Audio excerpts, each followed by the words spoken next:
So uli na ta, uli kay wala clear kayo ang tubig, clear po na ang kuhan. Kuha, hello champion bro Eric.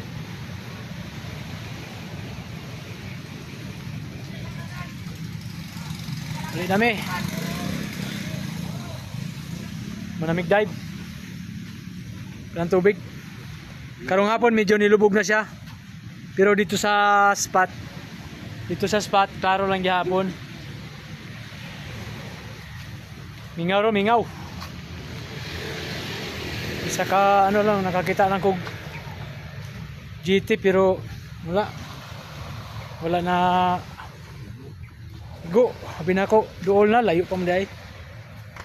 Sayang, next time na lang siguro. Dugay ko pakuhaon na ng GT nga mamaw ba? But murag gahi man kayo magpakuha ng GT nga mamaw. Pero gamay-gamay lang to, mga 10 to 12. Right, uli na. Bye.